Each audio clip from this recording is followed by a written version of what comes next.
এ বদনাথ, আমরা যে মানে গ্যাস সারি পাদি আর কি, এই পাদলে একটা রচনা কদি পারিস কিনা? পাকস্থলীতে লুকিয়ে থাকা বায়ু বা বাতাস বিশেষ প্রক্রিয়ায় বায়ুপথে নির্গত হওয়াকে পাদ বলে। পাদ হচ্ছে মানব জাতির অতীব জরুরি একটা পন্থা। পৃথিবীর ইতিহাসে আজ পর্যন্ত কোনো বাপের বেটা বা বেটি নাই যে তাই পাদেনি। পাদ সবাই মারে।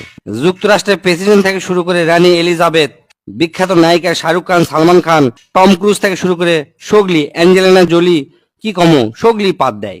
বিশেষজ্ঞদের মতে পাদ চার প্রকার। এক নম্বর হচ্ছে ঠাসপাদ, আর হচ্ছে ফুসপাদ, আর হচ্ছে কুইয়াপাদ, আর হচ্ছে ঝোলপাদ। এক নম্বর ঠাসপাদ হচ্ছে মানুষের আবেগ নিয়ে খেলা করে, ওটা হচ্ছে ঠাসপাদ। এল্লাপাদ সাধারণত হরেক রকমের মন মাতানো সুরের সাথে নিজেদের আগমন ঘটায়। শব্দ দূষণের অভিযোগ পাওয়া গেলেও এই পাদ বেশিরভাগই বিনোদন দেয়। জোরে জোরে পাদের শব্দ শুনে মানুষজন হাসাহাসি করে, ই অক দোষ দেয়, উই অক দোষ দেয়, সেই জন্য চরম একটা মজা হয়। দুই নম্বর হচ্ছে ফুসপাদ।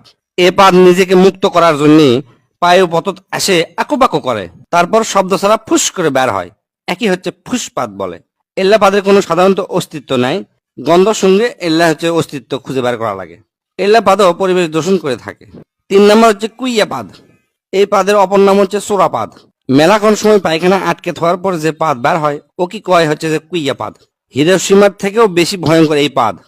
মানুষের ভিড়ের মধ্যে যদি এই পাদ বের হয় আর যদি বুঝবার পারে কে মারছে, তাহলে মনে করেন যে ওই লোকের সেই খবর হয়ে যাবে। আর এই পাদ যদি কড়াইত ভাজা হয় তাহলে মোটামুটি কেজি খানিক গু বাড়াবে। এক কথায় পায়খানার পরিবর্তে এই পাদ মারা হয়, মারলে মিচ্ছানা বেশিক্ষণ টিকে থাকা যায়। চার নাম্বার এবং শেষ হচ্ছে ঝোল পাদ। সাধারণত মানুষের ডায়রিয়া বা পাতলা পায়খানা হলে এই পাদ হয়। চলাফেরা করার সময় এই পাদ দেওয়া মিচ্ছানা ঝুঁকিপূর্ণ। মিচ্ছানা নয়, ভালোই ঝুঁকিপূর্ণ। রিক্স নিয়ে পুক করে পাদ মারবেন, মনে হবে যে পাদি মারমো, কিন্তু তা নয়, পাদের সাথে ঝোল বের হয়ে প্যান ট্যান সব হলুদ হয়ে যাবে। এই পাদের শব্দ সাধারণত ফ্যার ফ্যার ভ্যার ভ্যার। এক কথায় মানব জীবনে পাদের গুরুত্ব অপরিসীম। পাদ যদি মানুষ না দিবার পারল নি, তাহলে মানুষের পেটের মধ্যে মিথেন গ্যাস জমা হয়ে গেল নি, এক সময় মানুষ মহাশূন্যে উড়ে চলে গেল হয়নি। এই পাদের আর একটা সমস্যা আছে, সেটা হচ্ছে কি, পাদ মারলেও বোঝা যায় না যে এর সাথে ঝোল বাড়ালো কিনা। মানুষকে আবার জিজ্ঞেস করা লাগে, আচ্ছা ভাই পাদের কি ঝোল হয়?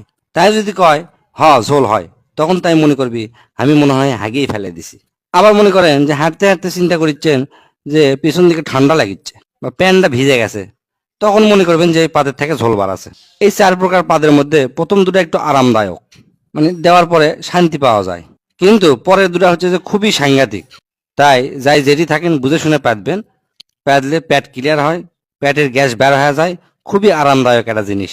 আর চার নাম্বার হচ্ছে ঝোল পাত দেওয়ার আগেই ডাক্তারের সাথে যোগাযোগ করবেন যেন ঝোল পাতটা না বের হয়। স্যার কেঙ্কা হচ্ছে? তুই তো আমাকে চোদ্দা মানে ফেলে দিল রে। তুই আমাকে এত সুন্দর করে বুঝে দিব আমি ধারণাও করবার পারিনি।